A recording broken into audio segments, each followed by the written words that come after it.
Bonjour à tous, bienvenue sur la deuxième partie du podcast Les 20 meilleurs utilitaires sous Mac OS. Donc on en a fait 20 dans le premier épisode du podcast et aujourd'hui on va en faire 20 autres. Donc toujours des utilitaires principalement, parce qu'on ne va pas tester des jeux forcément. Et les utilitaires qui sont vraiment pertinents et qui vous serviront au quotidien. La plupart sont gratuits ou open source et très très peu sont payants, comme dans la première partie. Alors, le premier de la liste sur les 20 que j'ai sélectionné, c'est MacBooster. MacBooster, qu'est-ce que c'est?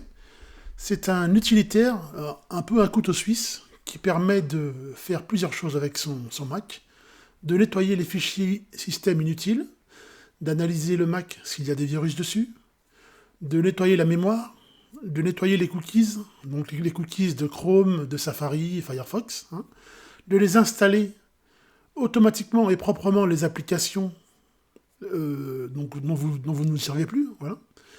De nettoyer la partie démarrage du Mac à l'ouverture de session. Parce qu'en fait, lorsque votre Mac s'ouvre, parfois, il peut être lent. C'est parce que certains logiciels s'installent en ouverture de session à l'ouverture, alors que vous n'avez pas forcément l'usage. Voilà. Donc, il permet aussi de nettoyer le démarrage. Il permet de nettoyer les fichiers volumineux de langue qui ne servent à rien. Il permet également aussi de rechercher les photos en duplicata. Donc quand il y a des photos en double, avec l'application photo, il fait le nettoyage. Des choses comme ça. C'est un peu l'équivalent c'est l'équivalent de Clean My Mac X. Donc il est un peu moins cher, mais par contre il est vraiment essentiel. Donc voilà, j'ai mis le lien dans l'article. Le deuxième utilitaire que j'ai jugé pertinent, donc c'est SD Memory Card Formateur pour Mac. SD, comme une carte SD, Memory Card, une carte mémoire SD, formateur for Mac. Donc j'ai toujours mis les liens en descriptif de l'article. Voilà. Alors à quoi sert SD Memory Card Formateur for Mac? C'est un outil qui permet de... Comment dirais-je? C'est un outil qui permet de formater les cartes SD, mais pas n'importe comment. Parce que les cartes SD, vous n'allez pas les formater au format HFS ou APFS. Il faut les formater en FAT32 ou en FAT16. Et donc, quand vous avez une carte mémoire que vous voulez utiliser dans une voiture, dans une télévision, dans un lecteur MP3 en particulier, il faut généralement la formater en FAT32 ou en FAT16. Et c'est ce à quoi sert cet outil. Alors, je vérifie une chose, voilà, parce que bien sûr, je l'ai testé, évidemment, j'ai fait un article dessus. En général, quand je parle d'un logiciel, c'est que je l'ai testé. Donc, il n'y a pas de problème, ça fonctionne. Il marche sous Mac Intel, Mac Silicon. Donc, vous pouvez formater les cartes SD de 64 Go, de 128 Go, de 256 Go, de 512 Go. Donc, les grosses tailles de cartes mémoire, vous pouvez vraiment les formater sans aucun problème. Et après, elles sont reconnues, si vous avez une voiture, elles sont directement reconnues. Elles sont reconnues sous Windows, sous Mac, sous Linux, et vous pouvez copier vos fichiers MP3, vos dossiers, vos albums, et ils seront lus sans problème. Donc SD Memory Card Formateur. Le troisième utilitaire de la liste, c'est SUS Inspector. Alors, qu'est-ce que c'est SUS Inspector?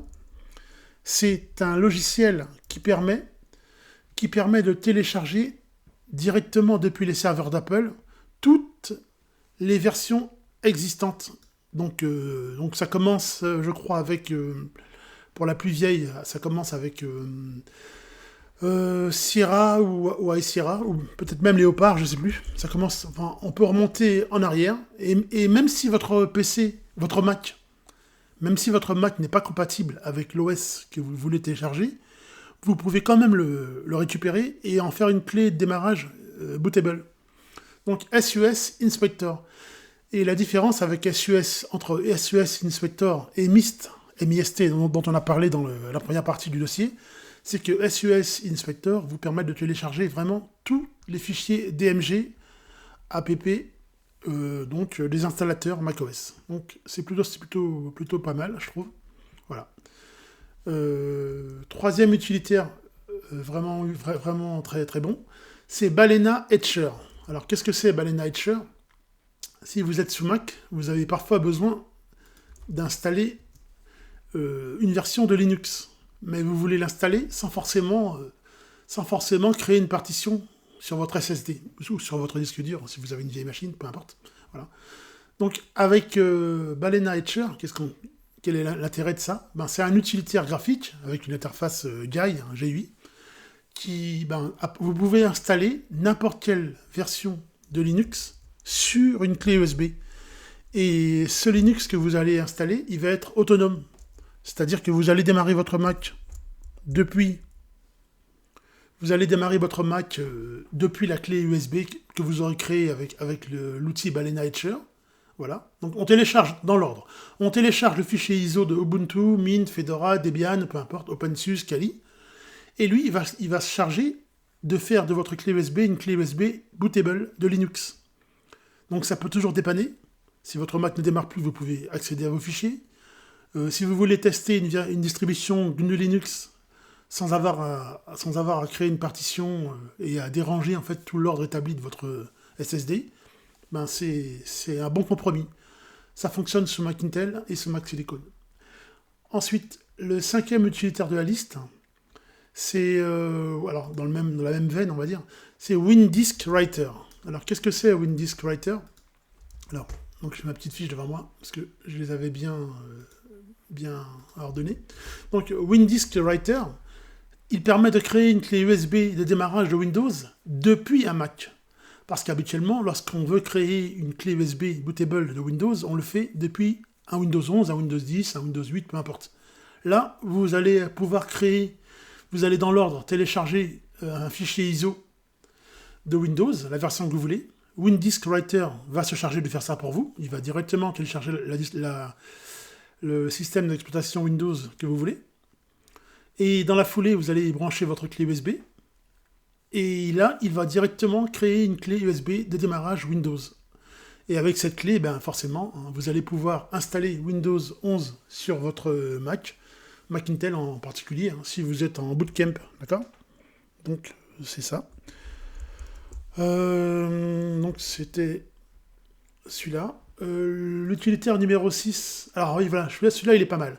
Lorsque vous avez installé Windows sur votre Mac avec l'assistant Bootcamp, donc en double partition, vous pouvez acquérir pour une vingtaine d'euros, je crois, 19 euros ou quelque chose comme ça, un utilitaire que je trouve vraiment, vraiment très pertinent. C'est APFS for Windows. C'est Paragon qui fait ça. Paragon, c'est eux qui font NTFS aussi pour Windows. Donc Paragon NTFS pour Windows, il vous permet de lire un disque Mac sous Windows.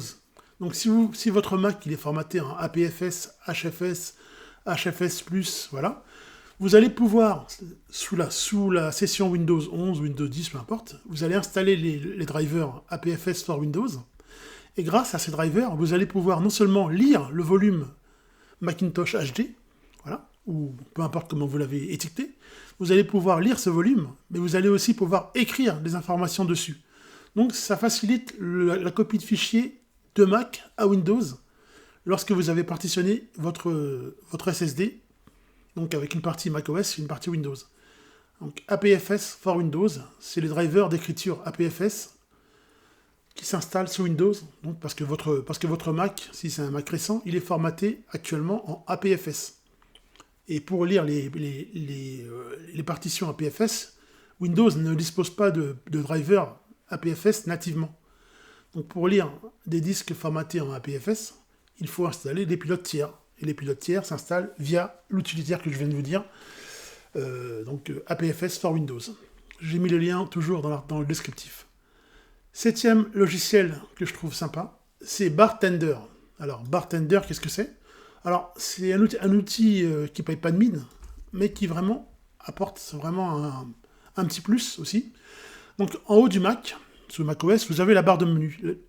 Et quand vous installez beaucoup d'applications, chaque application installe une icône, un icône ou une icône, peu importe, installe une icône dans la barre des menus. Alors Bartender, qu'est-ce qu'il fait? Il vous permet de masquer et de laisser afficher uniquement les icônes des applications que vous voulez voir dans la barre des menus. Voilà.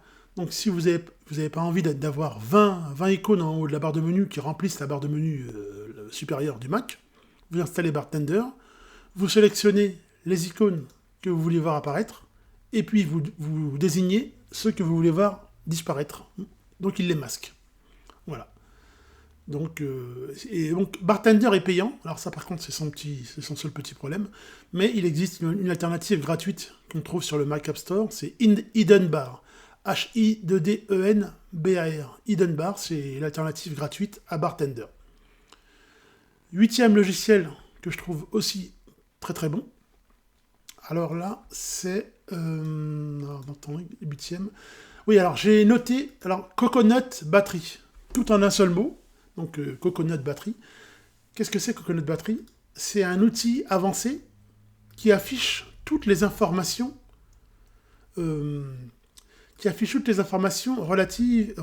relatives à la batterie de votre MacBook. Donc, si vous avez un MacBook Intel ou un MacBook M1, M2, M3, peu importe, vous allez avoir un descriptif détaillé de tous les éléments de la batterie. Alors, de quoi est-ce que je parle? Vous allez avoir l'ampérage, vous allez avoir l'année de la batterie, les cycles, combien de cycles elle compte, la température de la batterie, donc voilà. Donc, tout un tas d'informations que vous n'avez normalement pas via les informations système du Mac. Elles sont plus sommaires et elles sont moins détaillées. Donc vous avez la puissance en watts de la batterie, les jours d'utilisation. Donc ça c'est plutôt pratique et c'est bon à installer si vous achetez un MacBook d'occasion. Vous pouvez vraiment vérifier l'état de la batterie avant de l'acheter. Et si vous voyez que la batterie, parce qu'il affiche aussi une nomenclature, la batterie bonne, batterie en piteux état, batterie pas bonne, quoi, en fait. Et donc, vous savez à l'avance l'état de la batterie du MacBook que vous allez acheter. Et si la batterie, elle est en fin de vie, hein, forcément, vous savez que le MacBook, soit il faudra changer la batterie à terme, soit vous renégociez le prix, parce que la batterie, elle est en fin de vie. Donc, Coconut Battery, pour tout savoir sur la batterie du MacBook. Pas mal du tout. 9e utilitaire de la liste du jour, Dusk, D-U-S-K. Alors Dusk, qu'est-ce que c'est? Alors sous macOS, on peut passer du mode clair au mode sombre. Donc le dark mode, donc le dark mode c'est le mode sombre. Et pour passer en dark mode, il faut généralement aller dans les réglages système. Il faut aller dans les réglages système, apparence. Et là, on choisit le mode clair ou le mode sombre. Ou bien on le laisse en mode automatique pour qu'il commute automatiquement. Par exemple, lorsque la nuit tombe, tous les menus se colorisent en noir. Ça, c'est le dark mode. Et lorsque vous travaillez en pleine journée, tous les menus sont colorisés en blanc. Voilà. Avec Dusk, D-U-S-K, vous pouvez commuter en un clic, parce qu'il s'installe dans la barre des menus, du mode sombre au mode clair. Donc, plutôt sympa aussi. Je me souviens plus s'il est payant. Je vais vérifier. Je pense qu'il est gratuit. Je sais plus. Dusk. J'ai fait le test également sur macplanet.com ou sur macbookcity.fr. Pour vérifier. Et Dusk, je pense qu'il est gratuit. Oui, il est gratuit. C'est une application gratuite. Donc c'est désigné par une lune. Voilà. Donc en un clic, on passe du mode sombre au mode clair. Et pas besoin d'attendre le début de soirée pour passer en mode sombre. Si vous voulez travailler en mode sombre à un moment précis de la journée, un clic, on passe en mode sombre.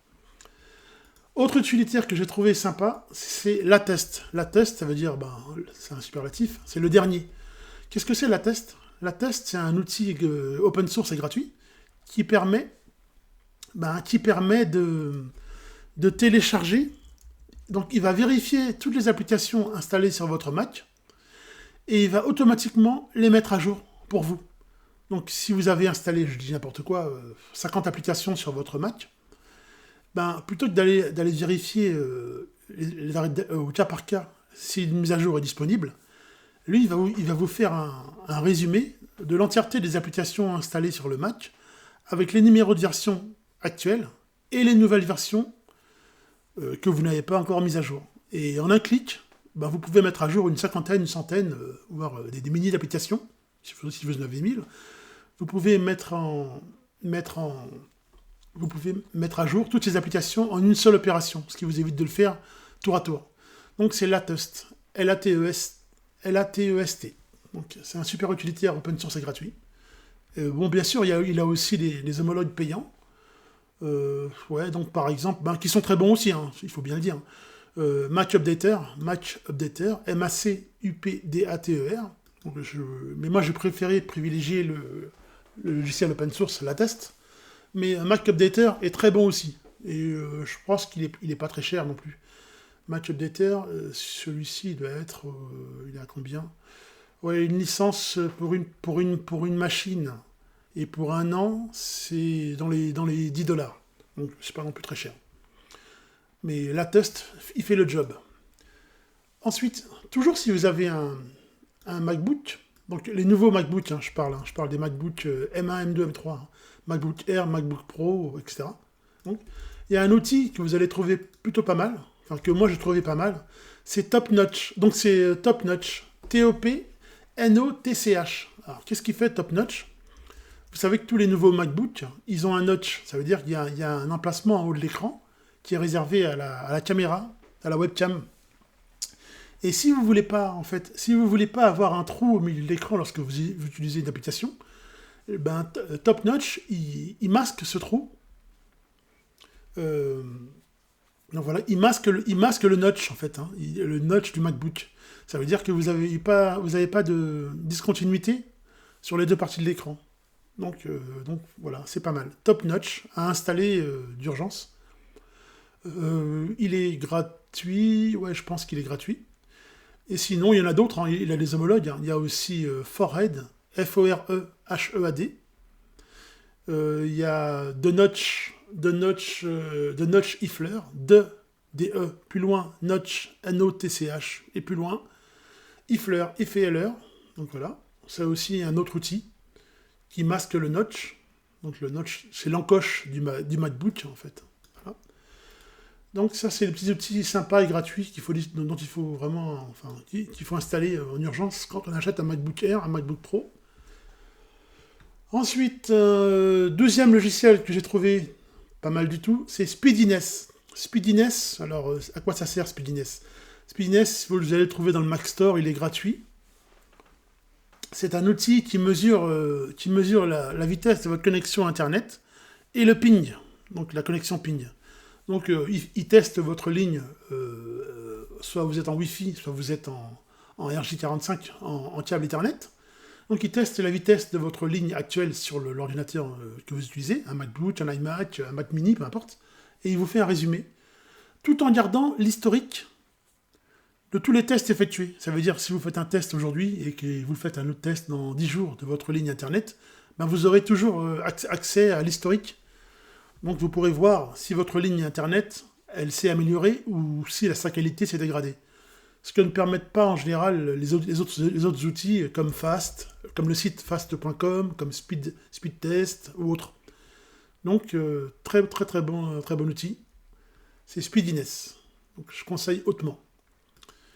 Donc Speediness, de toute façon vous retrouverez l'écriture en descriptif. C'est speed comme la vitesse, et Ines, donc I-N-E-2-S, tout accroché. S-P-2-E-D-I-N-E-2-S, Speediness. 13e logiciel, alors ça, il s'adresse plus aux créateurs de contenu. C'est MAMP, M-A-M-P. Alors MAMP, c'est quoi? MAMP, ça vous sert, en fait, donc dans la version gratuite, je ne parle pas de la version payante. MAMP, ça vous sert à créer en local un site WordPress. Donc voilà, vous allez créer un site WordPress en local et vous allez pouvoir le mettre en production sur votre Mac. Et lorsqu'il sera, donc tout ce que vous allez voir sur le Mac, c'est tout ce que vous verrez lorsque le site sera en ligne.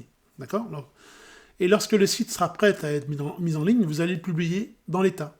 Donc il vous permet de tester en offline un site WordPress. Donc vous le peaufinez, vous créez les menus avec Elementor, Divi, peu importe, avec ce que vous voulez. Vous créez votre blog WordPress. Et lorsqu'il est fin prêt, vous pouvez l'envoyer directement à votre hébergeur. Donc c'est ce qui évite de faire des erreurs, et puis on ne met pas en production un site web s'il n'est pas achevé. Donc MAMP, donc MAMP, ça aussi je l'ai testé, j'ai testé la version pro, bon mais peu importe. Avec la version de base, vous avez déjà un bon point de départ, hein. Donc MAMP, c'est un acronyme, hein, bien sûr, je n'ai pas précisé, c'est comme MAMP, ça signifie Macintosh, Apache, MySQL et PHP. Donc voilà. Donc, ça permet de tester n'importe quel site WordPress offline. Vous installez vos extensions, enfin, vos plugins, vos thèmes WordPress, vous créez votre contenu, et quand votre site il est prêt, bah, vous l'envoyez en ligne. Et comme ça, vous n'arrivez pas avec un site dénudé, hein. Il arrive déjà avec un lot d'articles, un lot de contenu, et c'est pas trop mal. On prend son temps, on développe à son rythme.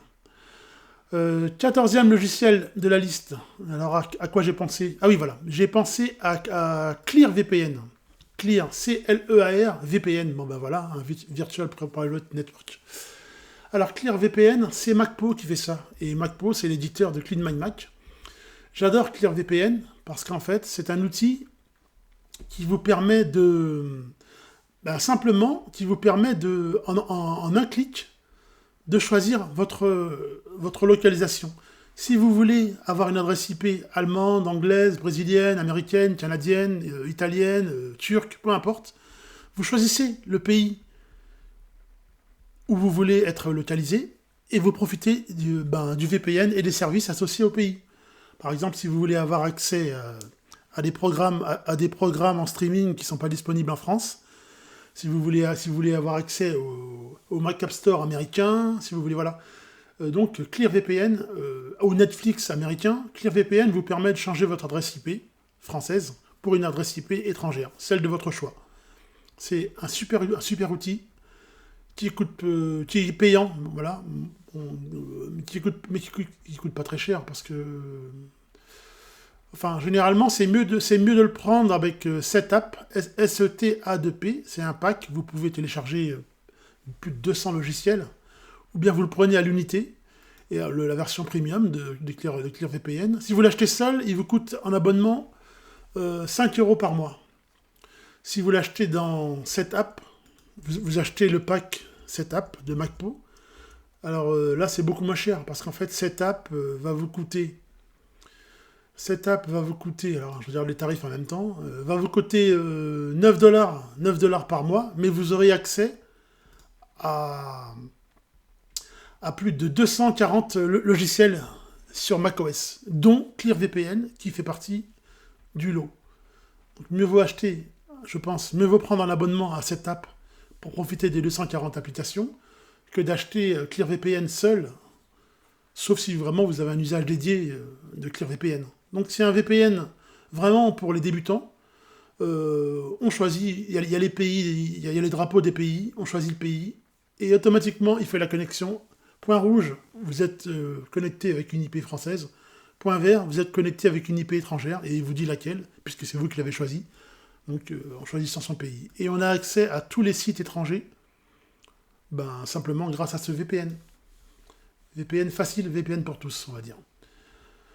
15e logiciel. Alors voilà, ça, on a tendance à oublier, mais il y a encore beaucoup de gens qui utilisent des CD-ROM et des DVD-ROM, donc, qui gravent en fait, gravent du contenu. Donc on peut graver, des vidéos personnelles, on peut vouloir archiver toutes les photos de votre iPhone, vous pouvez vouloir les archiver, et les vidéos, les archiver sur un DVD, vous avez encore la possibilité de le faire, donc soit pour les regarder depuis un lecteur DVD, soit juste pour faire un archivage. Parce que si vous avez des tonnes et des tonnes, des gigas et des gigas de photos, vous pouvez les archiver et avoir un backup. Comme ça, vous ne risquez pas de perdre vos données. Donc il suffit d'acheter pour une vingtaine d'euros, en fait, une vingtaine, trentaine, un graveur externe de DVD. Et les logiciels que je trouve vraiment super pour graver les DVD, c'est MacX DVD Reaper Pro. Donc MacX DVD Reaper Pro. Ici, alors oui, alors là, en fait, non. Oui, non, j'ai fait une petite confusion. Donc, MacX DVD Reaper Pro, il sert à ripper les DVD. C'est pas celui-là auquel je pensais. Celui pour graver les DVD, je me suis trompé de nom, excusez-moi. Donc, celui pour graver les DVD, sous macOS, le logiciel que j'aime bien, c'est... il s'appelle Eni. Il faut que je trouve, je le retrouve dans la liste. Non, c'est pas celui-là. Alors, donc... Voilà, donc pour graver un DVD sous macOS, le logiciel vedette, décidément, c'est... Voilà, donc, on en a deux. On a le fameux Burn qui est gratuit, BURN. BURN, c'est un utilitaire open source et gratuit qui permet de graver en fait des données, des CD MP3, des films, donc sous macOS. C'est Burn. Et tandis que MacX DVD Reaper Pro, lui, c'est un extracteur de films DVD. Si vous avez un DVD sur son support, vous pouvez l'extraire et le convertir à la volée en AVI, en Move ou autre. Donc c'est pas le même usage. Donc l'outil que je conseille là en 15e, donc c'est Burn. Burn, c'est un logiciel open source et gratuit pour graver CD et DVD sous Mac OS X et sous Mac OS. Voilà, Burn. 16e outil que je trouve pas mal aussi, c'est AnyToISO. ANYTOISO. Alors, vous avez peut-être compris déjà par rapport au titre à quoi ça sert. Si vous n'avez pas compris, je vais vous l'expliquer, il n'y a pas de souci. Donc, AnyToISO, c'est quoi?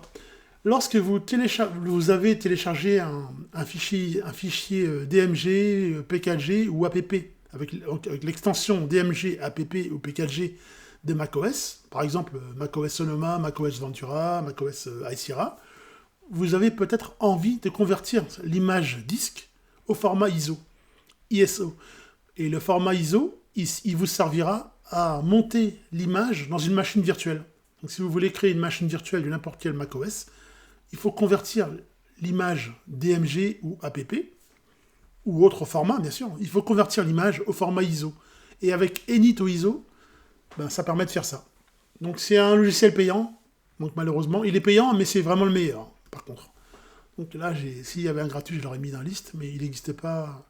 J'ai pas trouvé d'alternative gratuite aussi efficace que celui-là. AnyToISO. D'ailleurs, je pense qu'il n'est pas très cher. 22 euros.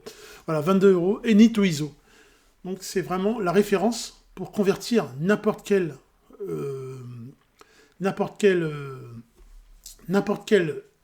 image disque au format ISO.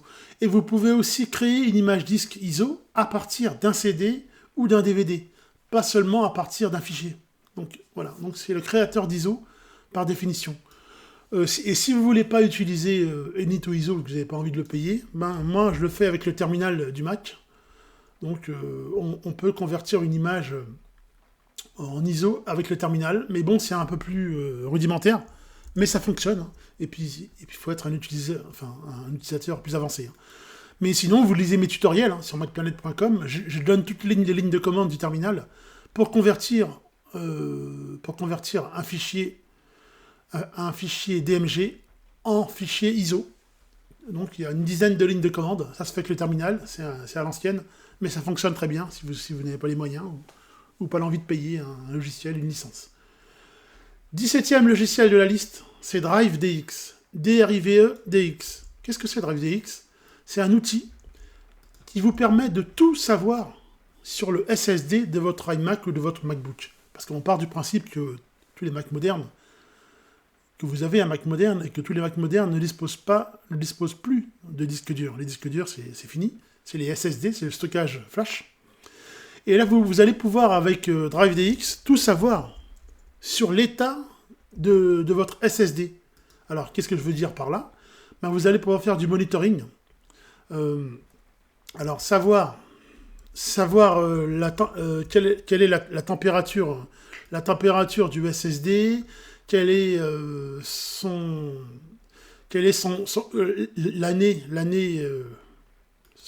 année de fabrication. Attendez, je le lance en même temps l'utilitaire pour bien voir, parce qu'il y a une multitude de détails avec DriveDX. C'est une super référence. Drive DX. Donc, qu'est-ce qu'on peut savoir avec Drive DX? Vous allez aussi, voilà, vous allez pouvoir, donc grâce au monitoring Smart SMART, suivre le statut, si le SSD est en bon état, à quelle température il est, donc vérifier les erreurs d'écriture, créer des rapports, connaître la marque du SSD, hein, parce que ça peut être un SSD externe aussi, c'est pas forcément interne. Donc toutes les informations essentielles sur le SSD et le diagnostiquer, savoir s'il est valable, combien d'heures d'utilisation il a, combien de cycles, etc. etc., etc. Voilà. Donc Drive DX, pour tout savoir sur le SSD. 18e logiciel de la liste, c'est AWE Clone pour Mac. AWE-CLONE. Qu'est-ce que c'est AWE Clone pour Mac? C'est pour moi le meilleur utilitaire pour cloner, donc pour faire une copie secteur par secteur du SSD de votre Mac sur un autre SSD. Ou alors si vous avez envie, si vous voulez copier un disque vers un autre disque, mais avoir une image parfaite, ben, il faut cloner le disque. Et pour cloner le disque, il faut un utilitaire qui fait une copie par secteur. Donc c'est une copie brute, mais qui permet d'avoir une copie image parfaite. Donc ce qui vous permet d'avoir une... Si vous avez un SSD ou un disque dur dans le Mac, vous faites une copie parfaite, un clone disque, et en cas de panne, vous n'avez pas besoin de réinstaller macOS et toutes vos applications. Ça prend énormément de temps. Vous restaurez, uniquement l'image disque, le backup que vous avez fait, et vous allez retrouver votre Mac comme vous l'avez laissé, dans le même état où vous l'avez laissé, grâce au clonage de disque. Donc c'est pour faire une copie parfaite d'un SSD ou d'un disque vers un autre média. AWE Clone pour Mac. Ça va permettre de gagner du temps et ça vous évite de réinstaller votre Mac. C'est mieux qu'un Time Machine. Voilà. Ensuite, il y a des références payantes, mais je ne les ai pas citées. Hein. Il y a CCC, donc Carbon Copy Cloner, qui est payant. Mais moi, je l'aime moins que... Moi, je préfère AWE Clone pour Mac, qui est pour moi plus intuitif et tout aussi puissant. Mais après, c'est selon. 19e outil de la liste, c'est, on l'appelle, pour les initiés, OCLP, et sinon, ça signifie Open Core Legacy Patcher. Alors, qu'est-ce que c'est Open Core Legacy Patcher? J'ai fait un podcast l'année dernière, vous allez pouvoir le retrouver sur le podcast de macplanet.com. J'ai fait un podcast là-dessus. Alors, Open Core Legacy Patcher, il vous permet d'installer une version de macOS qui n'est pas à la base prévue pour fonctionner sur votre Mac.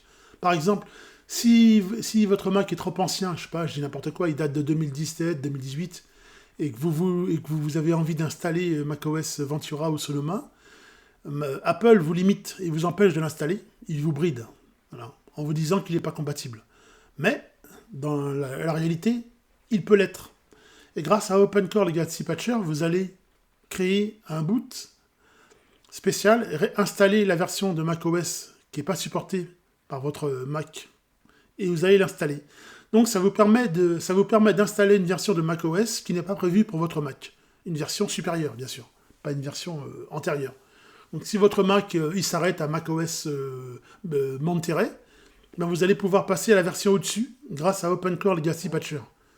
Donc il faut l'utiliser avec beaucoup de précautions, mais j'ai fait un tutoriel ultra détaillé sur macplanet.com, donc je vous invite à le lire, et bien sûr c'est à vos risques et périls, hein, parce que bon voilà, parce qu'on peut faire sauter le boot, alors il faut toujours faire une sauvegarde avant de commencer, mais c'est un patcher, en fait il patche le Mac, et il fait croire en fait au système que vous allez installer, que votre Mac est compatible, et il l'installe.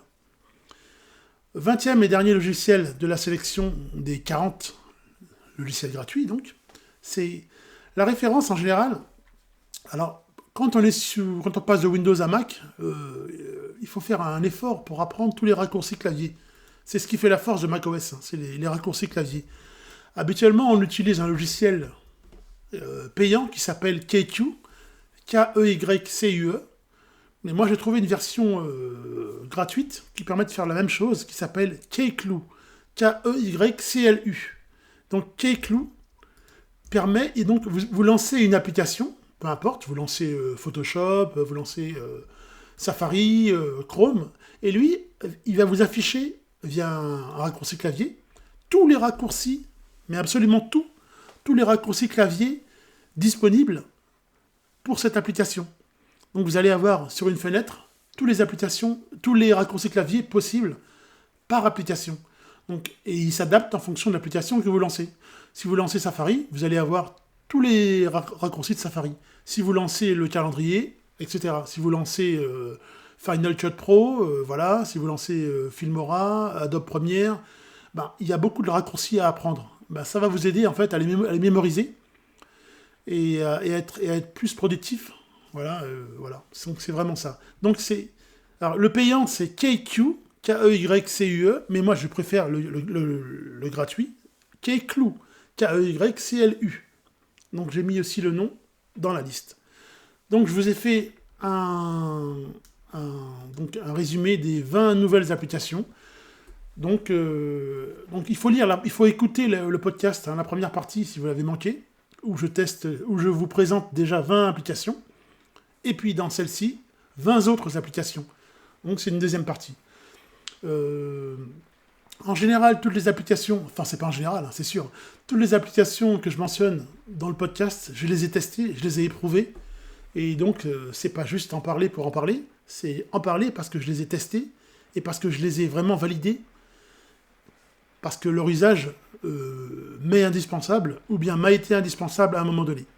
Donc c'est pas des logiciels choisis au hasard, parce que choisir au hasard c'est très facile, mais l'idée c'est vraiment de choisir des logiciels performants, si possible gratuits et open source, et par défaut, des logiciels payants. Donc si vous avez des questions, vous pouvez me contacter en passant par le site macplanet.com. Donc il y a une petite enveloppe en haut du site pour envoyer un email. Ou bien vous allez directement, si vous avez une question plus technique, vous allez sur le forum.macplanet.com, vous posez votre question, et puis les utilisateurs, ou bien moi, nous allons y répondre en fait, simplement. Donc j'espère que la deuxième partie des applications pour macOS et pour macOS X vous a plu. Et je vous souhaite une bonne continuation, et je vous dis à bientôt pour un prochain épisode du podcast macplanet.com. Merci.